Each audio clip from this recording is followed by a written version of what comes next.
Hi, Jeremy Osterberger here with BIC Magazine. We're at Lee College in Baytown. We're here at ExxonMobil's celebration of a major project just completed, the North American Growth Project, which includes construction of an ethane cracker at the Baytown Olefins plant and 2 new high-performance polyethylene lines at the Mont Belvieu plastics plant, and that's why we're with Wim Blokker. Wim is the Mont Belvieu plastics plant manager. Wim, how you doing? Good, thank you. Yeah, what an excellent day. We appreciate you having BIC Magazine out. Yes. Let's get into it, Wim. Talk about the project and just give us a summary of the project and the size of the investment. Okay, yeah, so we're here to celebrate indeed the project. We had made a significant investment in our Baytown facilities, a new steam cracker, which is a 1.5 million tons ethylene cracker, converting the ethane from the upstream into the ethylene. That facility has started up last year July and is now actually running above its nameplate capacity, so we're pretty proud of that, of course, as a company.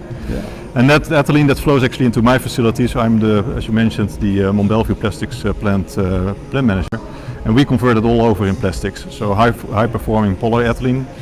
We have 2 reactors of 650 kilotons each, and all of that product is actually being packaged and shipped at our facility, so you see a lot of logistics if you are there.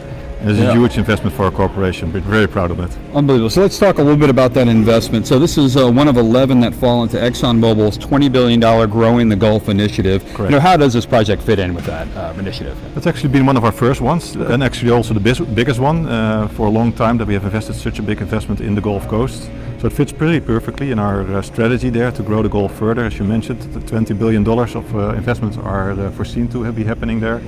And so it's a perfect fit there. If you take a step broader, if you saw how many people actually were working here, it was like 10,000 people during the construction phase. So it also fits very good in the community, of course, as we deploy a lot of people here. We have like 4,000 jobs, I think, generated.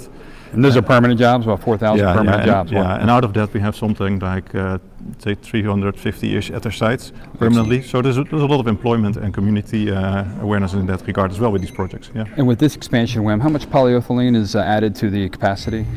So this was a total of 1.3 million tons of polyethylene. And it makes us actually one of the biggest facilities in the world around making polyethylene. So besides the cracker in Baytown, if you take that complex as site together, it's one of the biggest facility, I think the biggest facility actually on ethylene. And then on the back end, I convert it all to polyethylene, and also there we see the biggest facility around the world. So one of them at least, so very proud of that. So you guys had some partners on the project. You want to tell us a little bit about the contractors that were involved in the construction of the sites? Yeah. So I would say from a partner perspective, you have to realize a lot of partnership goes in with the community, of course. I mentioned the city of Baytown and Mont Belvieu, but also the Chambers, Harris and Chambers County. Both of them really helped us out in getting these projects going.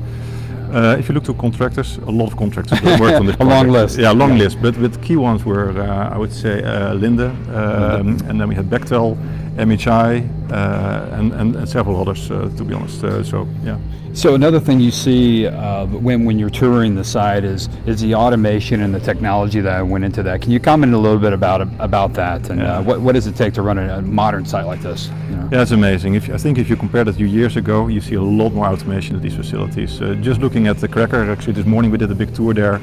You see now like 8 people running such an enormous facility. And if you go to the Mont Belvieu site, also there, a very minimum amount of people working in the control room. So it's all facilitated by more advanced controls, in particularly in our process control area where we have DMCs, dynamic metric controls, which essentially operate multiple variable valves at the same time. And they do that in conjunction, of course, with the persons behind the console. So a lot of automation took place to make these facilities top-notch on technology and energy type of, and emissions, of course, type of technology levels. Well, Wim, we just appreciate your time, and thank you for giving us a little update on the site. Okay, thanks. Good to see you. Likewise.